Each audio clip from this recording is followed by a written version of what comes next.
Hello again, guys. It's Gregola Productions here, and welcome back to the GPWS, where we have our electric Big Ben from 1948. We've got the movement, and it's an obstacle course, viewers. It's a real obstacle course. You see, this movement is suffering from not being serviced ever. As you can see, it's dirty. There's a pivot worn here, and there's nothing I can really do about that because I don't have bushing equipment at the moment. Not that something necessarily needs to be done. This clock will run just fine even with that doing what it's doing. And it's not carving another gear up either, so yeah, we should be good there in that department. But the problem is, you know, even if we ignore that, the thing's dirty and there's no oil, and, you know, some people would just give up and put this thing back in the case and maybe dab some oil on it, because there are knobs on this thing. There's the alarm on and off switch, which has this clip, which will probably break if you take it off too many times. There's that thing there. These are a nuisance to get off, and they're just awful to get back on again. And then there's this knob, which is pressed on. We can't get this off. This gear doesn't come off. And if we try to unscrew it with all this stuff still attached, this gear, there's a little nick in this knob. I shouldn't say nick. There's like a slot in it that keeps it close to the plate. And that has nothing to do with the knob there. That's entirely on this gear. So if we try and lift it up, this gear is going to stop me, and this is going to stop me. I'm not so upset that this is here. It's just more this is the problem. But I think I might have found a way around that. For those of you who work on these clocks or just have some lying around, you can actually grab a very basic piece off of another alarm clock, and it may actually help you out here. You see, these knobs, you know, I've been able to get them off before, but there's nothing to pry on here. Any surface is down here, and it's by the power outage flag, which if you put a pair of pliers on this thing or whatever, it'll crush the whole power outage, that whole tab there that's riveted on. It'll just crush that. So I can't lever anything off that. I can't stack a whole bunch of pliers together and you know, have them there and pry it off that. Yeah, it's just not going to work. So what I've decided to do is grab a bell off of a Westclox Style 8 Big Ben, which has the baby Ben movement. Stick our knob through the hole there, and suddenly we have a surface to actually pry on. If we look, I can put this here now, or I can actually grab a bigger pair of pliers. I can grab multiple pairs of pliers here. We can do this. Hold on. There we go. As long as we don't like chip the paint or something on this, we should be okay. Just stick another pair on there somewhere, just for levering purposes. I've got my cutting pliers in there, which I usually use to pry stuff, and then we can just kind of lever it off like that. Look at that, viewers. As long as we don't break it. Hold on. Are we good here? Yeah, it looks like it. Okay. Yeah, I was thinking I might have to give up on this, but it looks like we might have some success here. Stacking a bell and 2 pairs of pliers together. This is not stable at all, because I've got my blocks of wood there, of course. Oh, might have to grab even more pairs of pliers just to put it on there.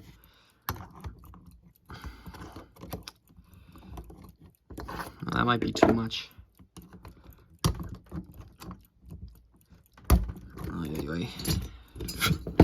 What a crazy thing. Oh yeah, and I got a watch down here as well to make sure I'm not crushing any of this stuff. What can I use that's thick? Kind of bigger than that. I think I might have an idea. Yeah, just, oops. Using the bell as a surface and just grabbing this other stuff here and just positioning it on there and going in there with the cutters and using them as like a lever. Whoops. Although because of the instability of the setup, it's kind of hard to do. Let's see here if I can just stick it in there like that. I might not even close them.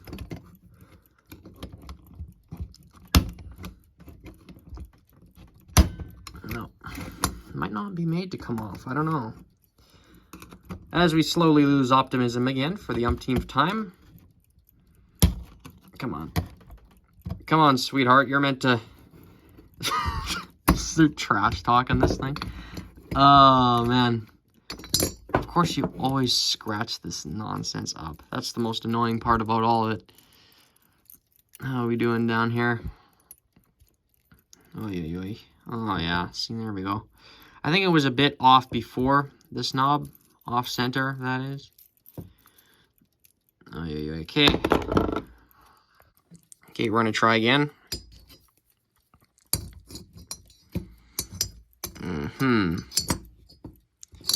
Oh. Trying not to get the other knob in there. Yeah. If you got a scrap bell, you might have some success here. If you don't, you might not. Oh.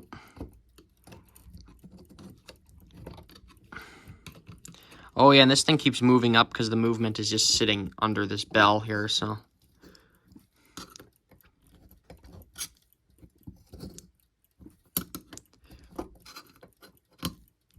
Wow, this thing is just taking forever here. It's no easy battle.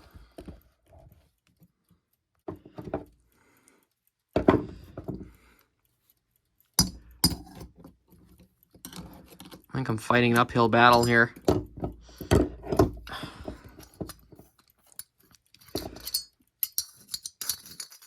Well, I thought that would work anyway.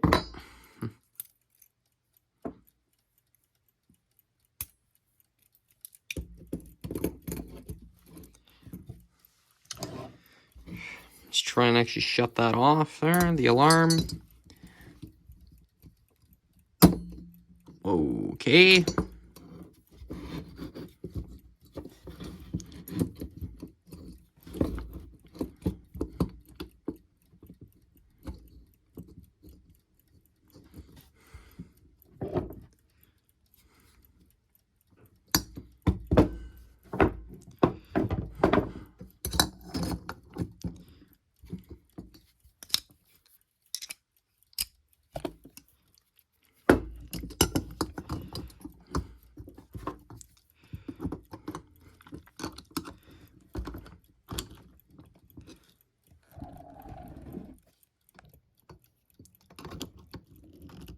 Oh, come on. Where?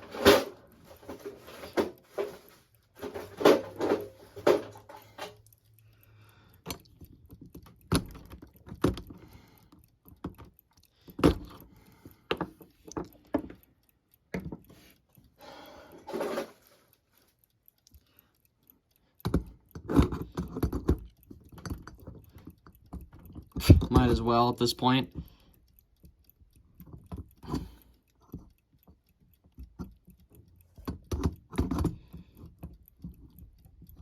This isn't a nail though.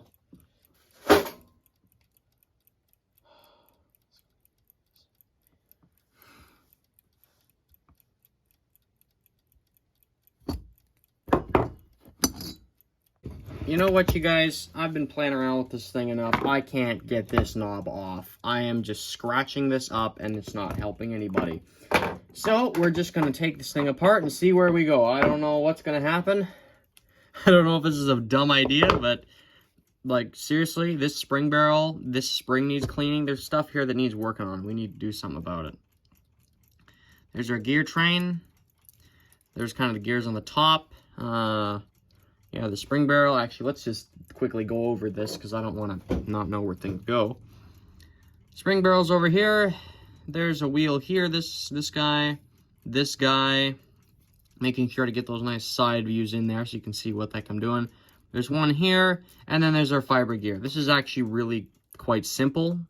Oh, and then there's the alarm hammer stuff here with the alarm escapement. Sounds good? Sounds good. Here we go. Whoops. Okay. You know what? Do I have a nut driver for this thing? I don't think I do. Shoot. Ah, hate that. Yeah, I gotta get a nice set of nut drivers here one of these days. Pliers do a very okay job, but there's better. I think I can get better than this. And let's just grab this. Oops. Oh, yeah. Yeah, these things are... Oof. Oh, come on. Is this not going to come off? What the heck's the matter with you? Oh, yeah. I might need that nut driver a little sooner than we think here. Have I got nothing that works?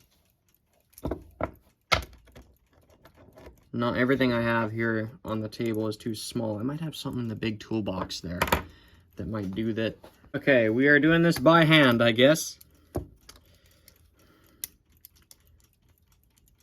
Oh, I need something to get in there. How about this?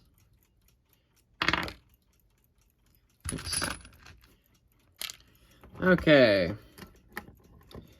Now, we have I've just loosened them up with pliers. I don't have a good bit to fit into this. What is this one? 5.5 millimeters there. Yeah, I don't know where the driver for these went. I'm assuming there was one with the toolkit this came with, but I wasn't the one taking care of said toolkit, so said screwdriver probably got lost. That's probably what happened. Anyway, let's pull up. Hey, are we gonna come out apart? No, we're not. Great. Oh, yeah, I hate this movement. Yeah, okay, so, how can we do this? I don't even know if taking this apart was a good idea now that I look at it, but whatever. We're just gonna get it apart. We're gonna get it apart in one way or another. Okay, there we go. There it is. It's coming apart now. Let me get these plates apart somehow, like more than they are now. Okay, I think we can pull back, or maybe we can't. Look at this, wouldn't even make a difference if we took this off, because this thing's here. This not, oh great. That clip might have to come off. Might have to take a gamble and just do it. Oh yeah, that's the thing holding this together, hey? Now, I thought these things were so miserable to take off that I didn't want to do it, but it looks like we have to. There we go. Oh, wow, we just pulled it off with our pliers there. Hopefully it'll actually go back on. I hope. I hope it does. These things are just stupid. Like, whoever designed half this clip-on nonsense, I mean, actually, not even who designed it. Who puts this stuff in a clock? Seriously, who puts this stuff in a movement? How can you be, like, why would you do that? Well, they'll never take it apart. Yeah, sure. Okay. Come on. There has to be some kind of way of doing these things, but I don't know how to do it. Just gonna grab it with my pliers and just pull it off like that. Oy, oy, oy. Oh, this is so ridiculous, this thing. And no, I don't actually hate this movement, viewers. But this was a dumb design. Like this clip here, why would you put that on there? Why wouldn't you have it on in almost any other way? No, you chose the way with the dumb clip. Oy, oy, oy. Yeah, that's gonna have to come off. Yeah, I'm just playing around with this thing. As you can see, viewers, I'll kind of get back to you when we actually have this thing apart. It's such an awkward movement to handle, too. Okay, this thing kind of got angled off with the screwdriver in one way or another. Okay, let's see here. Why are we not coming apart now? This thing? This guy? Oy. Let's just... How can I get this out of here? Of course, just all this little finicky stuff you gotta worry about. The power outage flag might actually be dropping the ball here today, viewers. Yeah, because that's just not coming apart. Well, stuff's falling out, but what an awful way to take a movement apart, honestly. As long as we can clear as many gears out of there as possible, that'd be great. How can I get this? Yeah, this thing is just not working out for me here. This flag, I don't know, because look at how it is. It's in the plates there.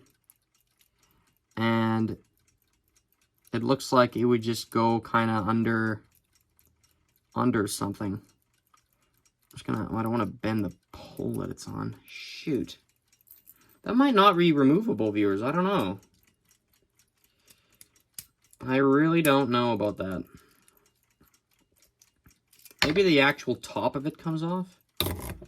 I'm scared to pry, but I'm also willing to kind of take certain risks here, if need be. I don't want to wreck this thing either, though.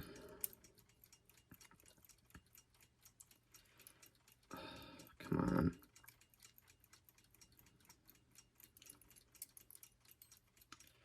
I'll get back to you. Okay, so we ended up getting this apart in a different way. I ended up taking the gear off, and how I ended up doing that was using this very handy tool. This is a pry bar. If you're going to be working on clocks from the 20th century, you're definitely going to want one of these guys. Or if you just have a workshop in general, this is a very handy tool to use.